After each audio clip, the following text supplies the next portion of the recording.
Engkau selalu membela kami, menolong kami, melindungi dan menjaga kami. Terima kasih atas kebaikan-Mu. Terima kasih Tuhan. Kalau kami boleh melewati tahun 2021 ke 2022, itu semua karena anugerah dan kebaikan-Mu Tuhan. Dan biarlah rahmat-Mu tak habis-habisnya dalam hidup kami, sehingga kami kuat menjalani hari-hari kami. Dan kami akan menemukan keberhasilan, kesuksesan, kemenangan bersama dengan Tuhan. Karena Engkau yang berperang untuk hidup kami, Engkau yang menjaga kami, Engkau yang berlelah, dan Engkau yang tidak pernah tertidur dan tidak pernah terlelap untuk melihat hidup kami baik adanya. Dan biarlah tahun 2022 ini, waktu kami menghadapi masalah, waktu kami menghadapi segala sesuatu, kami yakin dan percaya Engkau ada di pihak kami.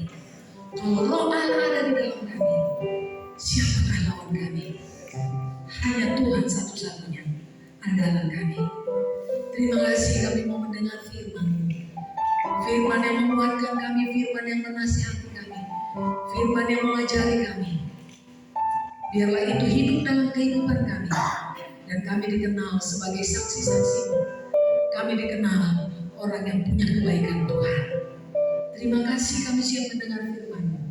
Hanya di dalam satu nama, Yesus Kristus namanya. Semua yang percaya berkata, amin. Iya, shalom. Puji Tuhan, hari ini bisa sehat semua. Iya, waktu malam tahun baru pulang dari sini, anak saya bilang, Mama, kita lihat dulu kan kota Jayapura, kita lihat dulu ke mana ini jembatan merah, dan kami lihat itu semua lampu gelap sebenarnya, ya lampu gelap. Tapi akhirnya pada tanggal 1 pagi kita masih mendengar bahwa di jembatan merah itu masih ada kecelakaan. Ya, ada 2 anak muda yang naik sepeda kencang sekali, dua-duanya terbentur aspal, dua-duanya pecah kepala, saudara. Jadi saya percaya waktu kita menuruti firman Tuhan, maka kegelapan tidak akan menyelimuti kita. Tidak ada masalah yang membuat kita kalah, tidak ada persoalan yang membuat kita kalah, tetapi kita akan menjalaninya dengan kemenangan karena ada Tuhan di pihak kita. Amin. Kita akan mendengar satu firman Tuhan yang selalu kita dengar, tetapi Tuhan selalu memberikan kepada kita suatu hikmat pengertian bagaimana kita akan berjalan bersama dengan Tuhan. Saya ingin kita melihat 1 Samuel 17. Kita akan menceritakan 2 pribadi, Goliat dan Daud. Dan sekarang kita akan melihat siapa Goliat itu. Yang kedua, siapa Daud. Lalu apa yang terjadi dan apa yang akan saya lakukan untuk saya hari ini menginjak tahun, dan kemarin saya menginjak tahun 2022, dan apa yang saya lakukan bersama dengan Tuhan. Kita lihat yang pertama, siapa Goliat itu, yaitu dari 1 Samuel 17 ayat yang keempat sampai ayat yang ke-7. Ini tentang Goliat kita belajar ya.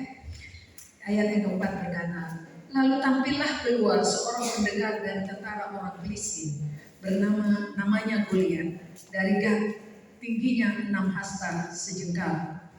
Ketopong tembaga ada di kepalanya, dan dia memakai baju jira yang bersisih. Berat baju jira ini 5.000 shikal tembaga. Kalau sekarang itu mungkin kita bisa hitung 500 kilo ya. Bayangkan seseorang bisa membawa 500 kilo, itu badannya itu udah berapa meter itu ke atas. Dia memakai penutup kaki dari tembaga, dan di bahunya dia memanggul lebih tembaga. Gagang tombaknya seperti pesa tukang tenun, dan mata tombaknya itu 600 shikal besi beratnya, dan seorang pembawa perisai berjalan di depannya. Lalu kita lihat juga yang ayat yang ke-20, yang ke-12. Siapa Daud? Kita lihat ayat 12, kita lompat. Ayat 12 dikatakan, Daud adalah anak seorang dari Efrata, dari Bethlehem Yehuda, yang bernama Isai. Isai mempunyai 8 anak laki-laki. Pada zaman Saul, orang itu telah tua dan lanjut usianya. Ketika anak Isai yang besar-besar telah pergi berperang mengikuti Saul, nama ketiga anaknya yang pergi berperang itu ialah Eliab, anak sulung, anak yang kedua Abinadab, dan anak yang ketiga adalah Syama. Daudlah yang bungsu. Jadi ketiga anak yang besar-besar itu pergi mengikuti Saul, tetapi Daud selalu pulang daripada Saul untuk menggembalakan domba ayahnya. Sampai di situ. Nah, kita lihat yang pertama adalah Goliat, saudara. Goliat itu siapa? Dia seorang Gat. Dia dari golongan Filistin. Dia tinggi besar. Ini yang disebut raksasa-raksasa. Tidak di Alkitab dikatakan dia raksasa-raksasa. Dan pada zaman itu Daud yang pertama kali mengalahkan Goliat, seorang raksasa. Nanti kita lihat juga bahwa pada sebelumnya Kaleb mengalahkan juga orang raksasa-raksasa waktu dia memasuki Hebron. Jadi pada waktu itu ada satu suku yang di Taurat itu dibilang Efilim. Jadi itu manusia-manusia yang tinggi sekali.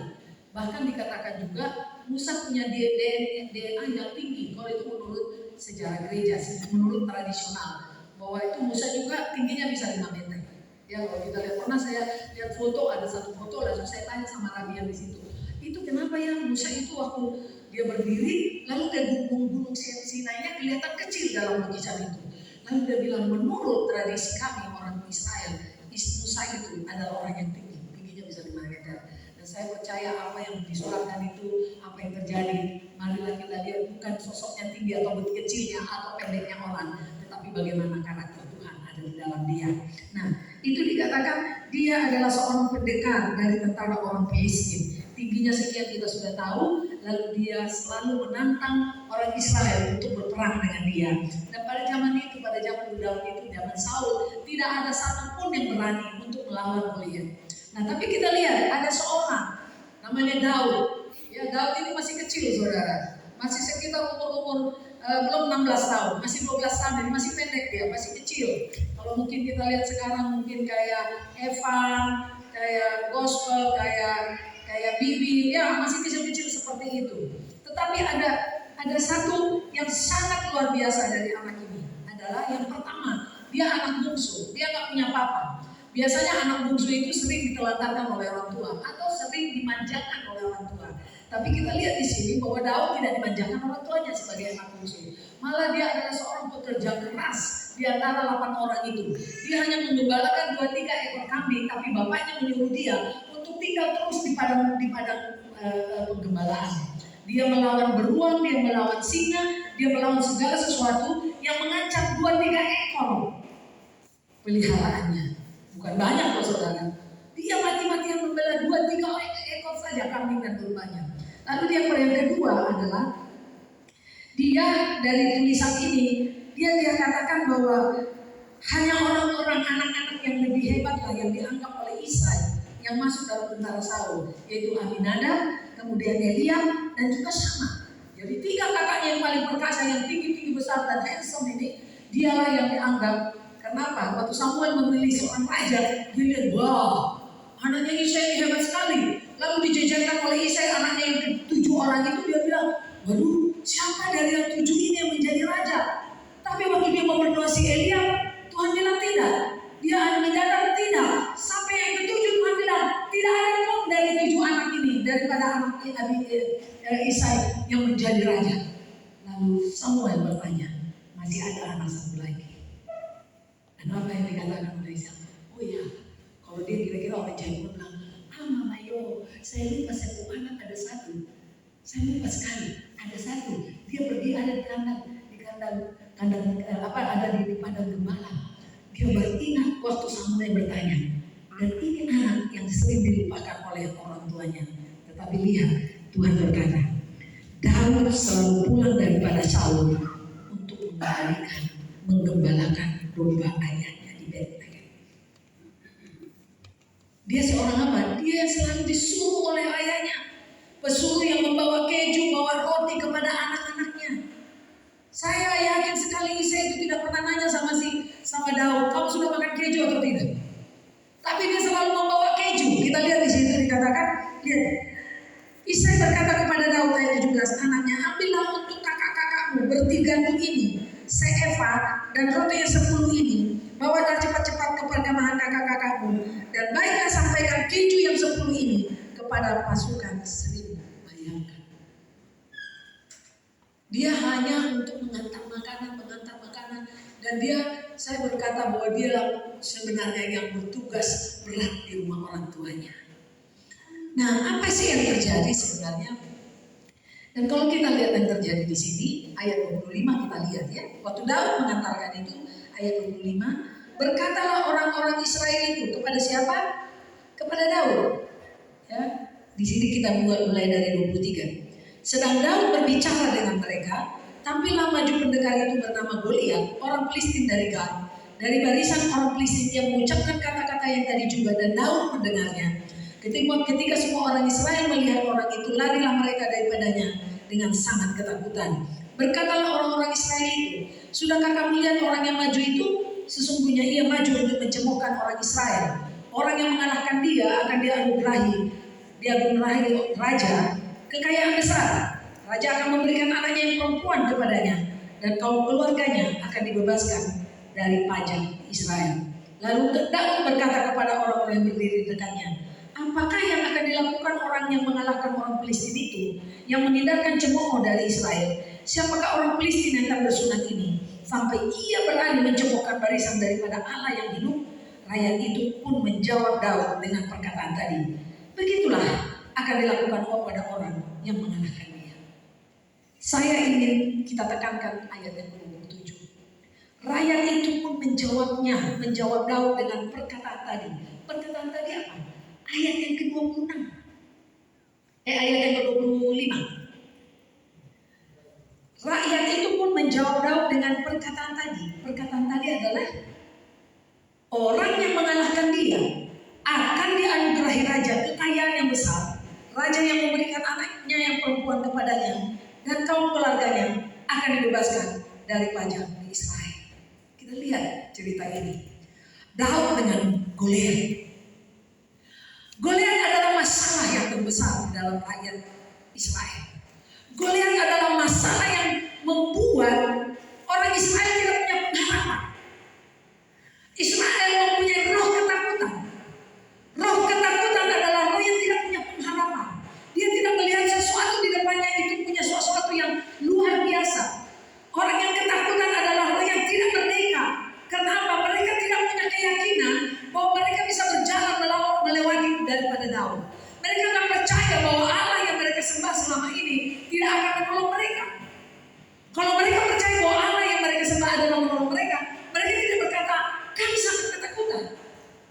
Mereka sangat ketakutan. Bayangin hanya satu Goliat. Waktu dia melangkah, itu bumi bisa bergetar. Mereka sangat ketakutan. Satu masalah yang mereka lihat besar, lebih besar daripada Tuhan yang mereka sembah. Seringkali kita melihat seperti ini. Kenapa? Kita lihat tadi ayat yang 27. Begitulah yang akan dilakukan orang yang mengalahkan dia. Apa yang akan dilakukan oleh Raja Saul kepada orang yang mengalahkan Goliat? Yang pertama, diberikan kekayaan. Yang kedua, Tuhan memberikan anaknya. Yang ketiga, bebas pajak seumur hidup. Berapa banyak dari kita menjalani tahun-tahun ini tidak melihat Allah menjadi sumber dari kekayaan. Tidak kita melihat bahwa Allah adalah sumber kebahagiaan. Kata perempuan di situ adalah sumber kebahagiaan. Dan saya melihat bagaimana kita sebagai orang-orang Kristen, seringkali kita menjalani hidup yang baru, menjalani tahun yang baru, kita terlebih lagi mengingini atau memikirkan segala sesuatu.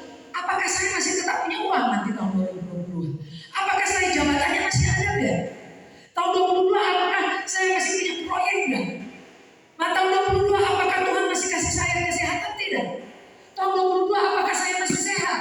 Apakah anak-anak saya bisa sekolah? Seringkali kita memikirkan apa yang di sekeliling kita tanpa kita bisa berpikir bahwa Allah sumber dari segala-galanya akan memberikan kita keleluasan. Apa sumber dari segala harta? Apa yang menjadi segala sumber daripada kebahagiaan kita akan memberikan itu kepada kita.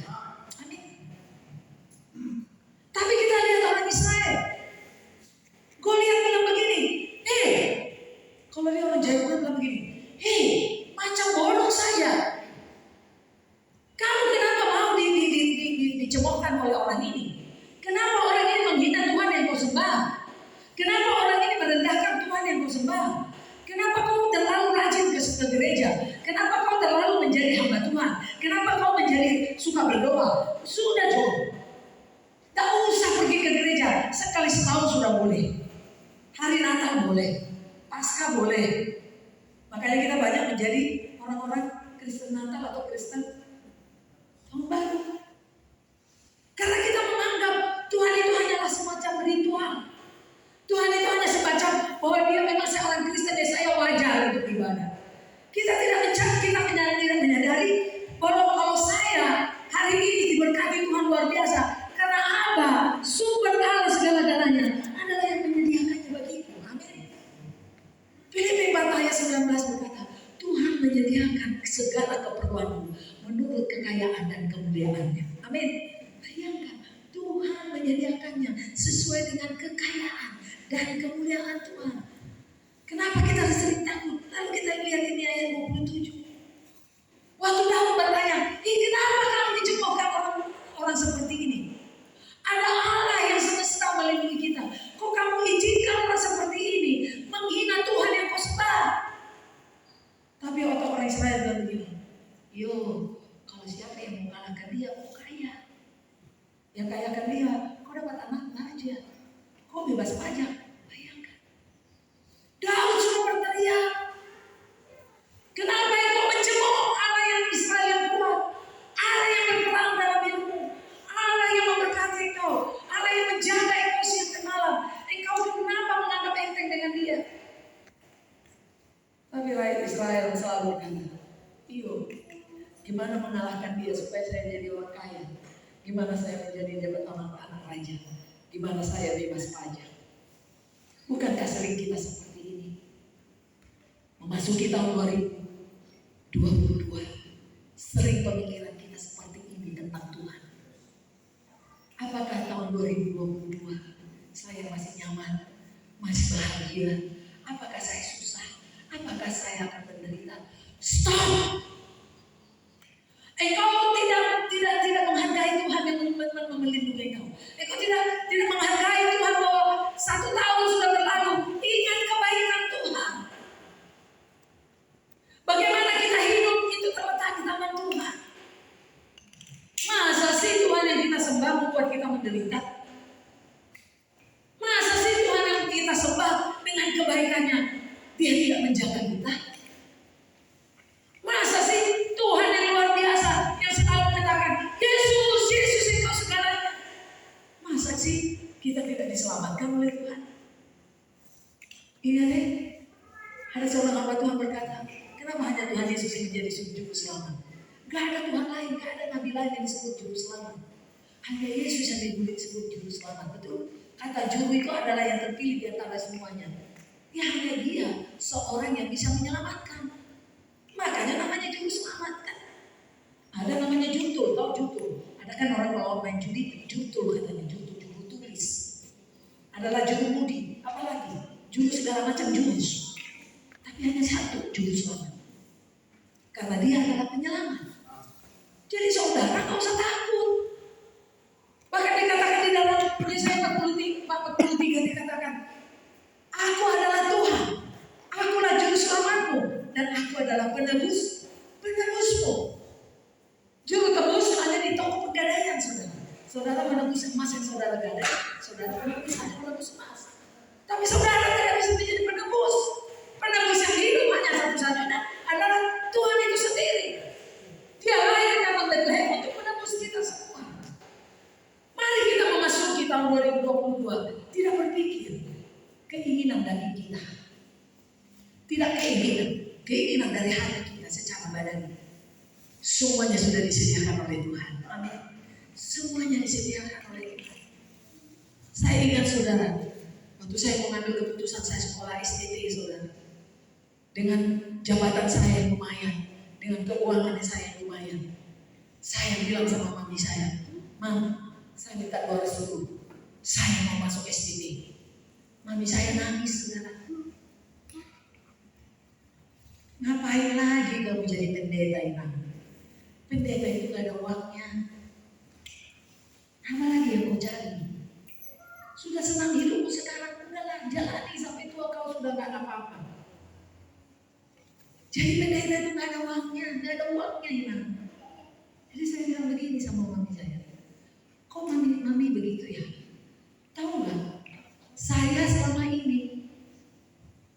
bos manusia biasa. Bos saya itu tidak seiman dengan saya, tapi dia memperhatikan saya. Dia kasih gaji saya, dia kasih segala-galanya untuk saya hidup menurut according to the law, ya. Sesuai dengan hukum perburuhan, sesuai dengan hukum kepegawaian. Saya mendapat apa yang menjadi hak saya. Tapi tahun ini, waktu saya melayani Tuhan yang punya langit dan bumi, yang punya kekayaan dan tidak ada yang bisa menyayangi kekayaannya di bumi ini, saya jadi orang kaya. Karena seringkali kita melihat Tuhan itu dengan pikiran kita. Kita sering melihat Tuhan dengan keinginan kita. Seringkali kita melihat Tuhan itu sejauh keperluan kita. Makanya doa kita itu sesuai dengan keperluan kita. Kita bilang begini, oh Tuhan saya masih kurang ini, kurang itu, kurang ini. Oh Tuhan kenapa dia begini, begitu. Kenapa yang begini, begitu, begitu. Kenapa? Semua doa kita lanturkan kepada Tuhan sesuai dengan keinginan kita.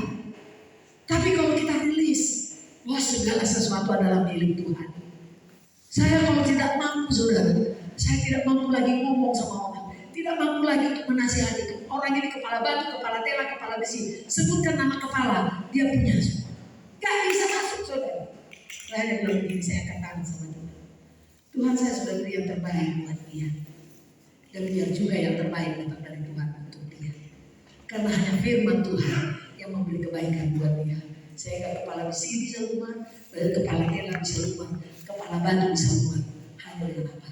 Kebenaran firman Tuhan. Kita hanya melakukan yang terbaik.